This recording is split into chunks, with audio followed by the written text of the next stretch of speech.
Muito bem, a pergunta, o dom de milagres existe nos dias de hoje? A minha resposta é sim. Por que eu acredito nisso? Vamos lá.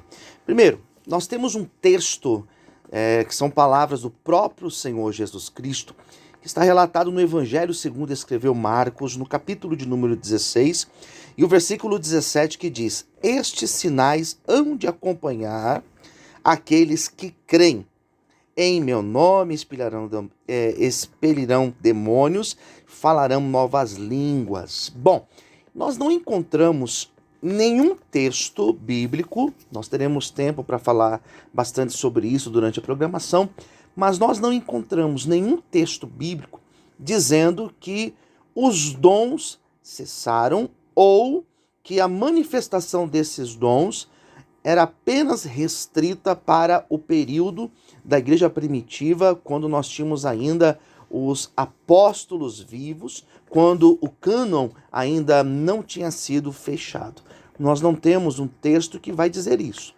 Por isso eu sou continuista, por isso que eu acredito que aquela relação de dons citada, por exemplo, na carta do apóstolo Paulo, a 1 Coríntios, no capítulo de número 12, por isso que eu acredito que aqueles dons, aquela relação de dons, ela permanece, ela continua ativa, ela continua vigente. Nós não encontramos textos dizendo que não, que cessou, que era somente para aquele período, ou para reafirmar ou validar, né, a palavra dos apóstolos. Não, nós não encontramos isso. Nós encontramos sim os dons acontecendo, e se nós abrirmos aqui o espaço para que os ouvintes enviem mensagens, enviem testemunhos, nós ouviremos diversos testemunhos.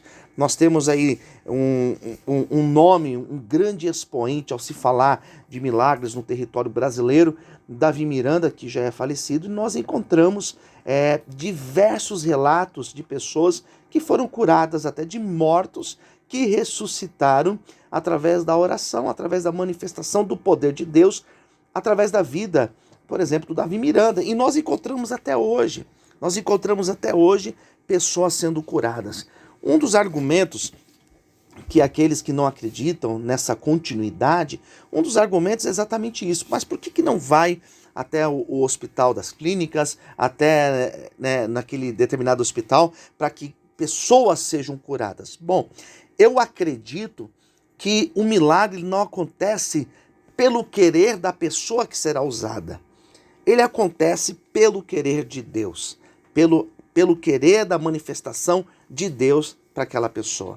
Nós encontramos relatos bíblicos de lugares em que Jesus foi e nem todos foram curados, ou que ele não fez milagres. E por que ele não fez? Porque ele não tinha poder para isso? Porque ele não tinha autoridade para isso? Não, pelo contrário. Aqueles que estavam ali não tinham fé, ou porque eles não estavam dentro da vontade do Senhor curar aquelas pessoas. Então eu acredito que esse também não seja um argumento válido, porque Jesus vai curar aqueles que ele quiser curar, e no momento em que ele quiser curar. Então eu não vejo isso como um argumento que vá desvalidar, né, a ideia de que os milagres continuam acontecendo. Então eu faço parte daqueles que acreditam na manifestação dos milagres, na manifestação dos dons, e também acredito que esses dons eles podem ser manifestados no momento em que Jesus quiser manifestar através da vida dos seus filhos e das suas filhas.